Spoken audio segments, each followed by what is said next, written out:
beautiful people, how are you doing? The girls room again, I just come on the show after a yakari, Suba Sabakula, Pola, to Chiva, wait to our children, see. Last time I got Mama of Valley drug abuse, Daisy Fire, and when you knew the Tukutamata now and it took away the wars. And on the Coral Tulina, it was a Chigamata. What can a girl offer in a relationship? Whoever one of us sing about you too much choice of offering a relationship with you, much you just have to offer sex. And that was a Daisy Fire. When you are living your lady, later I could last, to get a bump twilight to know again you are saying, she's looking hot and beautiful. I you get a muko now, we are Kuzeko. And after the one Daisy Fire, Kuzeko. My name is Helen Smater. Thank you so much, Helen. It's your girl Daisy Fire again. Going to our service and if Saturday tugenda kubabeererawo wadde obambeera kife bwetuli Museveni engeri yatugudde ate akagenje si ntubadde tuludde okwogera ku relationships n'olunaku lwayo tukomyewo nga Helen bwakugambye tugenda kuba twogera kiki omukyala kyolina okuteekawo mu relationship bagamba omukyala ennaku zino abasajja baagala kiki kyoteeka ku mmeeza naye n'olunaku lwayo tugenda kuba tukwogerako ku bintu ebiringa ebyo nti kiki omukyala kyalina okuleeta mu relationship naye nga Helen bwagambye tulina omugenyi waffe kamukuwe naye asooka kweyanjulire tulyoke tugende mu maaso. Thank you so much for having me here, Helen and Daisy. My name is Chopinch Evelyn. Ngenda kozesa nnyo oluzungu kubanga siri Muganda. Byonna ngenda bitabula. Okay, my name is Chopinch Evelyn. I'm into business. Currently, I'm working with Triplets Academy. That is a basketball academy. Yeah, we are based in Lubaga. Yeah, up the hill. That's why it is. If you have a dream to play basketball, or the kids, we teach them. So basically, it's basketball.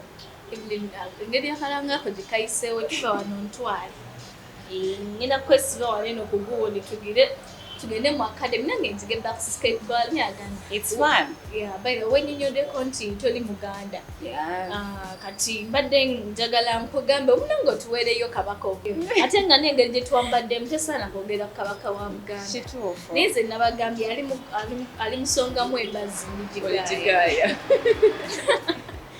naye nga mugaba mukyala balungi abasekumina Kalam TV Uganda, the beautiful baby Gwemba Gambi ali mu nyumba, the brown mermaid mwali mu nyumba, every nabagambi akola nnyo ebintu bya basketball ebyo mwakwate agenda kuwa amanyi agakozesa ku social media omufollowinga omusobola okuba ekintu nga mukola ki mukikwasirina.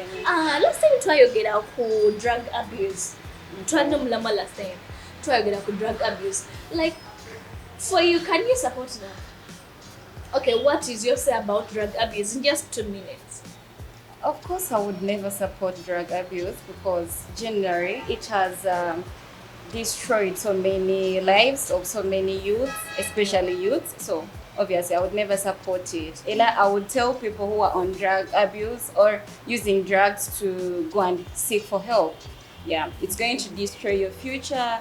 You really need to think clearly, not on drugs. That's all I can say. That has been even more only the Shabagambia woman okugira anti drugs in waliwo yangamba anti confidence. By the way watching about Silako days one eno sirikidde n'ekireka nti ekituuka ku confidence nti tulabika tuneeje tusooka ntuyaka tujja waneno kale kyannegeje kyangiseemu naye at times I want to call it bad energy naye ffe tumanyi what we use. We use golden water and some milk and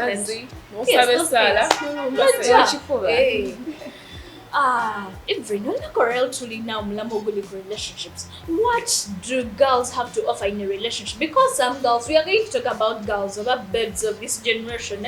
Omlembo, slaying. Omulemboga sigenda kwogera ku bano bamama baffe wakabo tubaleke katuli kugwa ffe guneeno 18-19 omuntu atandika datinga nga wa myaka emeka even atandika okugina nga kale wali myaka emeka Okay, dating is a bit wide. Those about to cheat okubeera n'omukwano, like a friend. Okay, when you say dating, it's a bit wide. it's too big. So natandika okubeera nga nyina mukwano gwange. No, I'm on this one. I'm on this one. Nga bakoleza transport money olusinga ntojja lutwana twagulina mulamwa. T-shirt nabi yabagamba awo ne mubikwata oba mwabikwata simanyi. Kati ndi kuguno omukwano gwa man and wife no. Boyfriend and girlfriend. Nemugira ba okay. I think I started when I was about seriously 17, I guess 17. Hey, chintu nchitambuzizo ndaba. I'm 22. I made 22 in July, 3rd July. Yeah. Happy belated chipelanga koko wanene muntu kuba nayogera myaka je tukwagadde nnyo Evelyn. Daisy gogo olyocha. Tuveyo mchela tuyambalira myaka.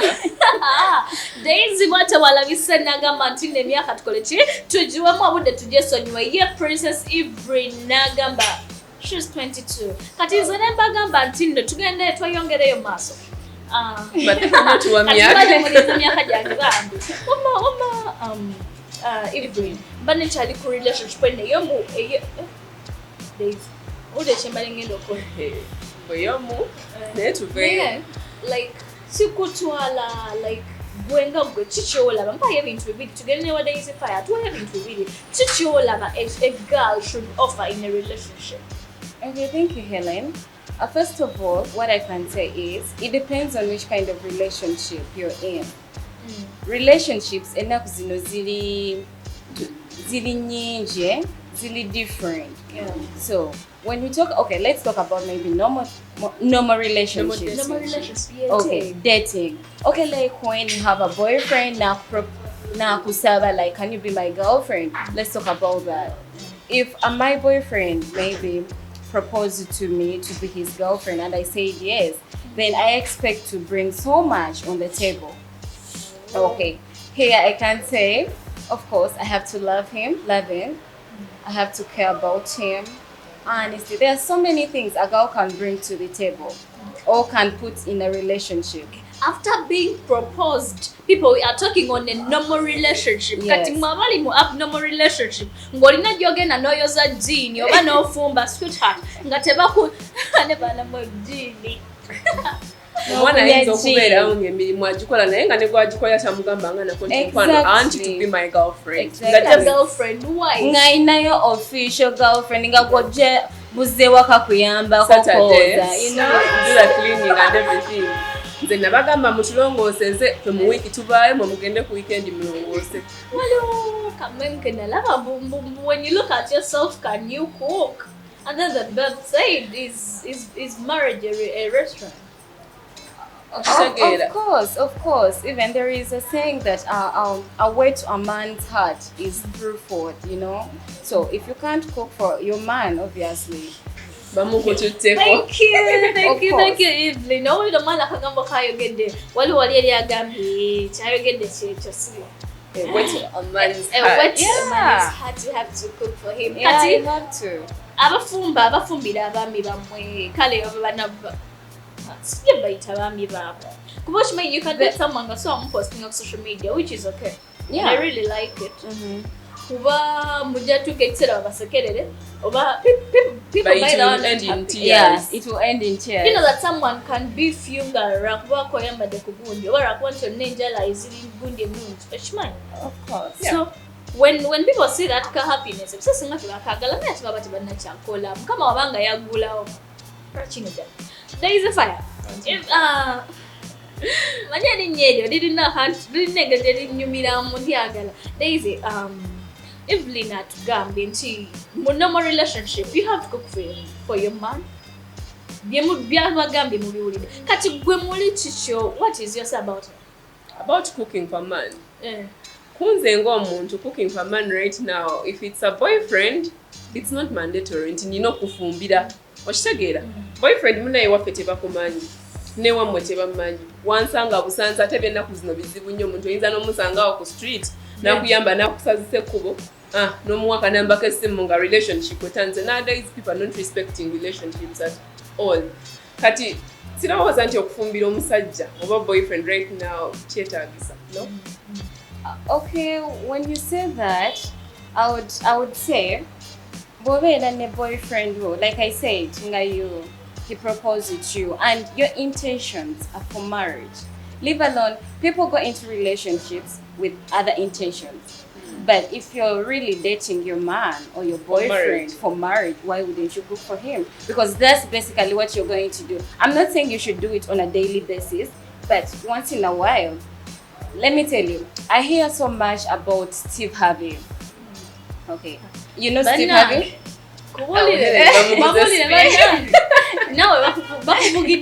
He's some comedian, but he's good at talking. When you listen to him, when you read, country? He's from America. He's called Steve Harvey. You can search up. Yeah? Exactly. He's a comedian.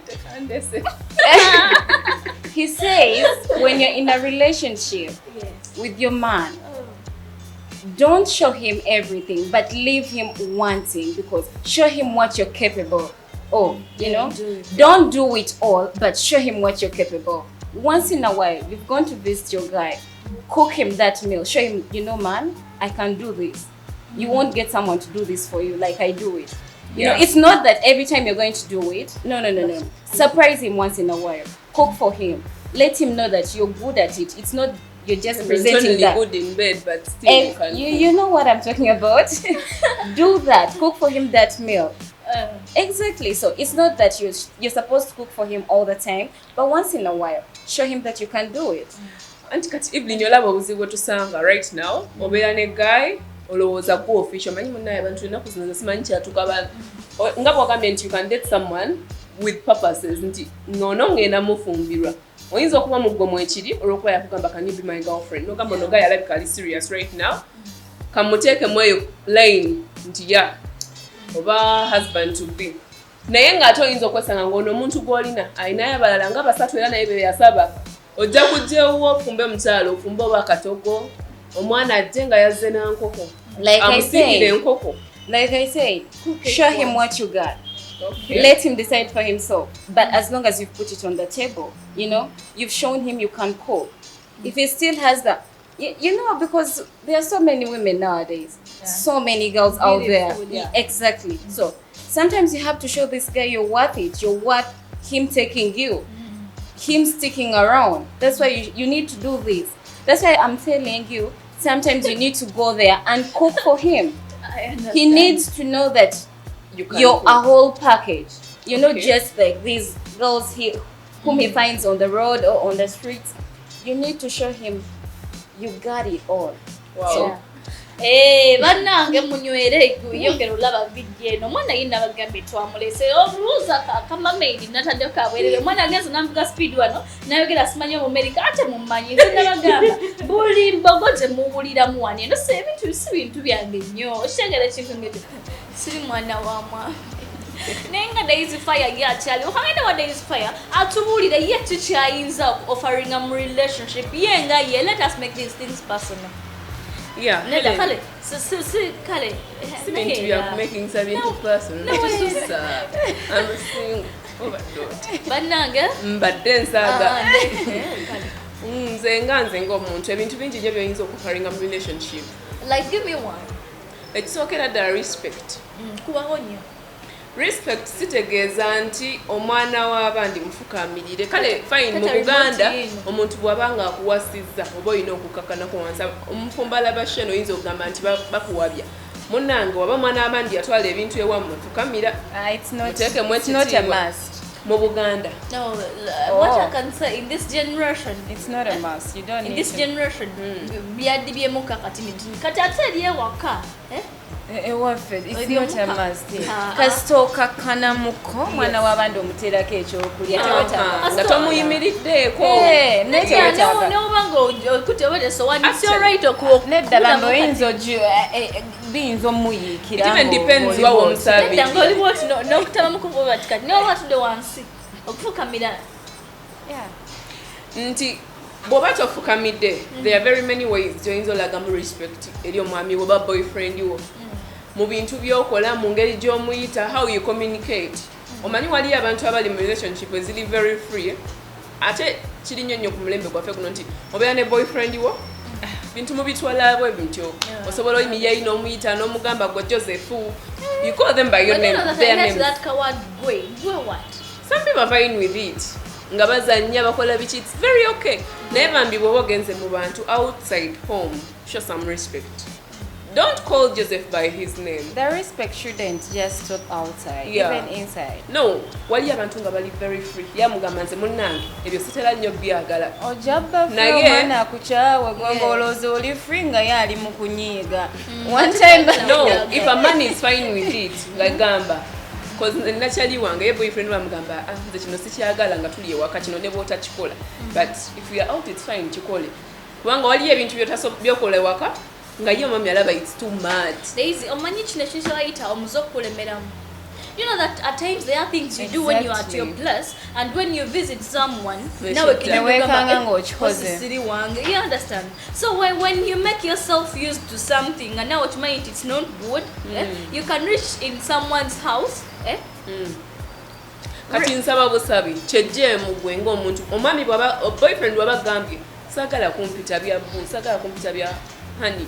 That's something different kubanga bana it sounds weird obanga mutwala ng'omuntu owa bulijjo nga bwe nayita nti Emma si bwe ngendo okuyita erinnya ly'omuntu no nayita nti che Emma producer Emma si bwe ngendo oyita erinnya ly'omuntu omulala oli okitegeera kati nze okwimira ne muyita by his name it sounds weird kati olina muyita otya nti batya no mbadde nkugamba nti nga bwe mpita abantu abalala wabweru amanya gaabwe nga kiri fine tukosesa Emma kati tupulire how can I call you no it doesn't necessarily need to you to switch and then kubanga obwo bulimba banja they are going to call you those sweet names when they don't mean it. So if I call you your name Helen a title it doesn't techina chekitegeeza for sure. If I call you Helen and I mean it then that's it, that's your name. Some people you should be proud of their names. No. If it's his name and you're calling it in respect is it's something like inbuilt. Sigamba mbuno chigwa buguye. And if you're not respecting them or just fulumira wekange chifulumi ngabo badde ogamba mbuno bwobere waka you're free with him then you can do anything bo fuluma nga Helen bagambe oyinza okwekanga nga okoze chiri kyokola ewaka because you're forcing it. It's not that it's you. Or you're just trying to put a change because you're in public. Yeah. No, but you can teach something to yourself. And be like, chino cho chino kubeerawo. Or no boyfriend, or no mwami wange. Both at home and outside. Let it be both at home and outside. Not necessarily inside only or outside only. Let it be both ways. That should be respect. Respect shouldn't happen Bunati. At this time I'm going to respect you, then the other time I'm not going to respect you. It should be what I meant by doing things from home. Wali ekintu kyokola. Nga ye nga yagamba kino bokisusiza nga tuli ewaka. At times ayinza n'okusekerera nga alaba it's too much. Naye nga mubeere wabweru n'okikozesa. He's fine with it. For example, like Evelyn, you can be at your place with your baby. Boy like omusajawo nti wabenanga you're giving him tea oswala okumwejimira obanga okuta obukopo bubiri ng'oyimidde nga naye ayimidde n'omumwako kamu nga mwena muyimidde now when you're out kanze mugezeko in your in-laws olaba wooleta chai kanze ekiyungu kiringa waneno no okay let me say womutabulidde ba dining okwata nga bo batudde eri mu ntebe olaba wogenda tamuzana amavivi forcing to stop forcing things, you know. If my boyfriend at home he's okay with picking his tea, if we're at our in-laws over mama way I'm doing something else, he can as well pick it for himself. Sijja kwetema mu bitundu ndi mukuwata then because my baby wants tea and he can bring it for himself for God's sake. You know, that is love. Someone is seeing you're busy. Sijja kuva ku byenkola but because he's understanding. I'm doing something. I'm not seated. If I was seated, then you would blame me. You'd be like, Rachel to that. But this time I'm doing something. At home, when I'm doing something, he picks his tea. Why not when we are in people? No, guess at my in-laws. Yes. Yes. They're supposed to understand that. Yeah. You're not forcing things. Like the chemistry is real. si byakugatirira, si byakupangapanga. It's the same thing as respect. When you respect him at home, it's going to get even outside. Togenda chifosinga, togenda kubeera nga wejjukiza nogamba nina okukola kino. No. It's going to follow up. It has to be natural. Exactly. By the way, there are things you can't force someone to do. Yeah. At times there are things we do with our hearts, no gamba. So I feel like I want to do this. No gamba, No chikola. Ekintu ekyakendowooza kyoyinza okukola oba omukyala kyoyinza oteekawo gamba omuwala abawala ennaku zino mukisusa nti you think it's meant to support you financially, yet you can also do that. Waliwo akaseera we mutuuka fine oyinza okuba nga tokikola bulijjo cause omwami alina omusajja yagabirira. Yes, a man is supposed to be a provider. But there are some situations that are going to come on the way. Nti atuuse oba oluusi omulimu guweddewo oba kale wali talina ssente alina okugenda bwemba nga temulina mmotoka alina okukozesa public means of transport. Agambye mukwano nyambisaayo 5,000 nyambisaayo 1,000. Gwe omusajja si gwalina okukola ekyokumpa no once in a while. Give your man money. The relationships differ. Nze omuntu, I'm not going to be walking my way. Omuntu ankwane, you're driving, oshtegera, and then we are trying to put up something, even we are not into this official dating. And you expect me to understand. So it depends with the relationship. If you propose it to me, if I'm your official girlfriend and I know it, maybe that situation neja njigumira naye bino mbuno tubadde bino baba imposing okatini yawo. How do you get to know that you're the official bird? Kuba nnaku zino bakutuwale wa mulamu nga noli bamutwale nga noli tulina balamu baffe abali abategeera kati nze nganze baganda bange you just can't bring someone ngamba ono n'omulala womuleta ngamba well that's what you chose okitegeera wachozinga kubeera mulimba nakubeera bwoti nange nkulekereyo nogenda. So every now let me say people forge things. So I told you Daisy that at times I be in conversations and I pick up something. Kati waliwo abaforginga okukyala like serious ne muforginga okukyala ne okwanjula kiba kisusu okyanjula tekisoboka naye okukyala babikola okwanjula kusoboka nako kusoboka omuntu nakyala badde mu bantu banyumya emboozi n'otya ate tutyenya abakazi fear women. Ivry, how do you get to know that you're the future bird? Helen, omuntu akwagala, you will know. There is this saying oba bino byetusoma bino, a man that loves you can't go a day without calling you. Kisoboka. Kati Helen olyawo n'omuntu omanyi akwagala nnyo the whole day, the entire day, nakuwoleza bino he's busy, noloza you're the official bird.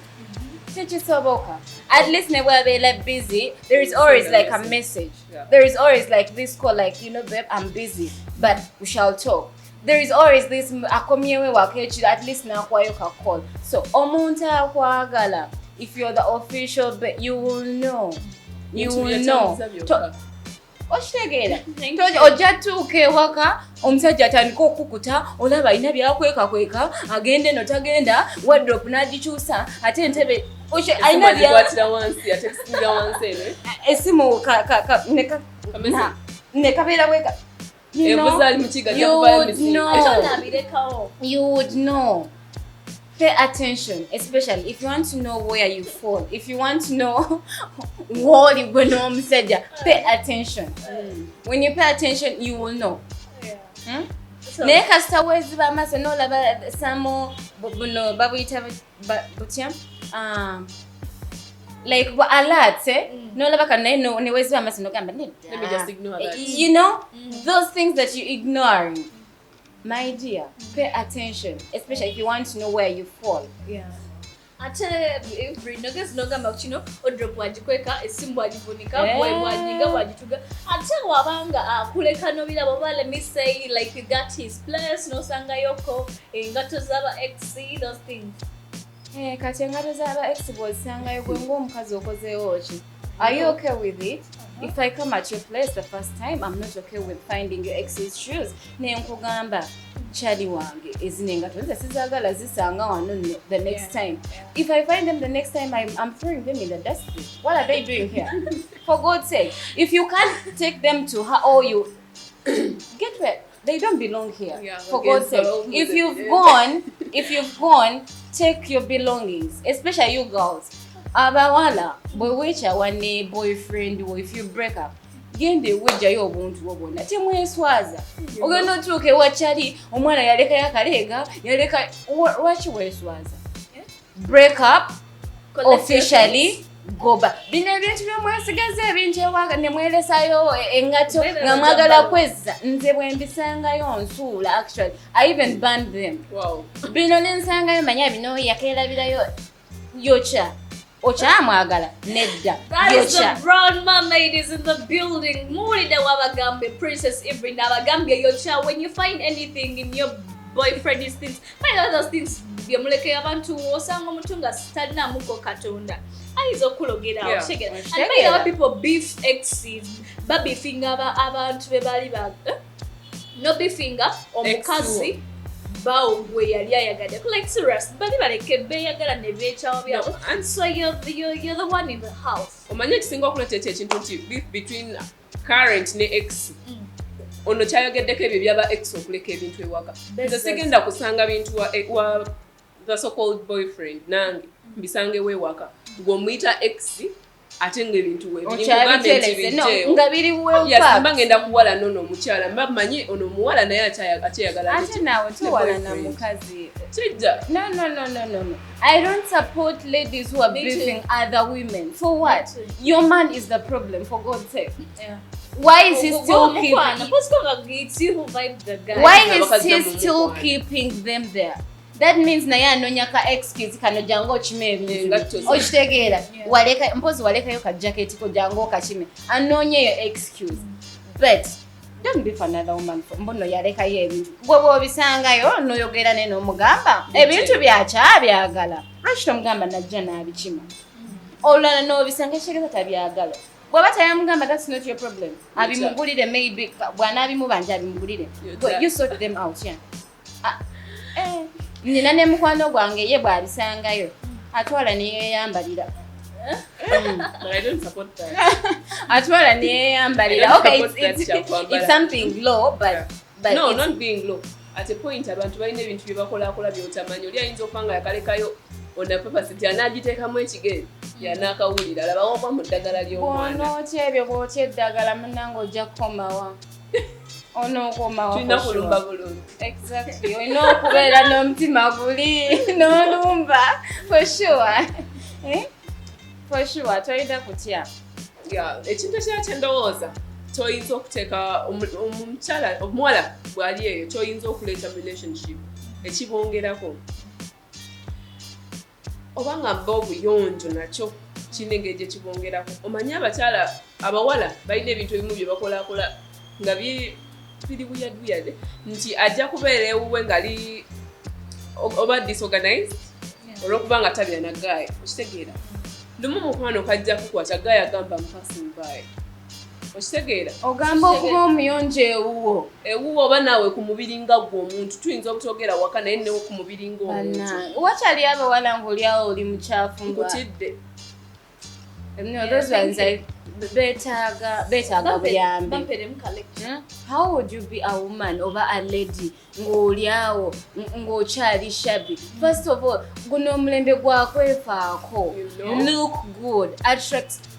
Kyova mulaba mufuna bano bagayi ba boda n'ogamba obanze nabaaki lwaki bano be bankwana because that's what you attract. Ofuluma ebweru enviiri zirabika bwe ziti yennoddugala kisapato kyonna kiddugala kati omuntu bwakuyita ate n'ogamba ye banva n'otandika obbavuma. That's what you're attracting, my girl. Look what you want to attract. You're not going to walk out of your home you're looking classy, like leave alone that classy. I'm not saying you should be expensive, mbuno ogende weteekeko olutalo, you know, you have to put on this shoe. No. But you can look good on your standards. Exactly. Look smart. Akagato ko ina kamukoze buliro fuluma nga kali clean. Okitegeera?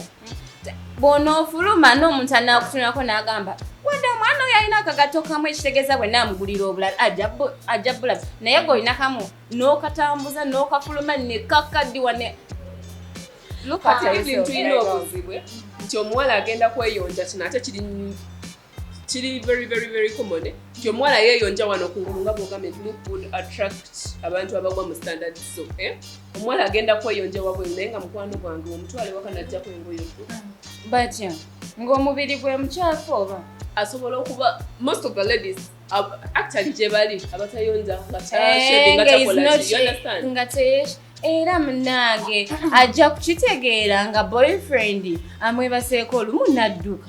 Daisy Fire ne Princess Evelyn mache tugenda okukola tugenda ko bulamu wabakamafe akabozi kakutte. By the way, this talk is what? It's nice. Wabanga otudde n'ogiwa obudde ojja kubako kyoyiga mu mubifinga abakazi b'abandi bali beyagala byabo. And why are you entering into kyogaya kyotasobola kyogaya kyotamiriyo kitegera bali baleke gwe nawe tandikiraawo engoye Evelyn abagambye zooche but me I'm not supporting tandikira kusonga Evelyn jagambye eye motoka tasobola kuwa musajja kasente nze ngaze bwente bwenkafunye nyongera kujukiza banafe abatekamu ensimbi beba Kings Mountain Studios abasangoleli enanklawe ku Prime Tower ku Duka D04 yamukamadala bakolo photoshoot bakolo birthday parties bakolo kindra proposals bulk SMS ne commercial adverts tuzikolera ddala ngenda kuwa obunamba bwabwe nga nkomyewo mu part 2 nawe Miracle Beauty World bwe nabirekera nkwasaganye ankola enviri ankola makeup wange n'enjala zange aliawe nansa na ku masto okulina n'amafuta ga Shell katukomeo tova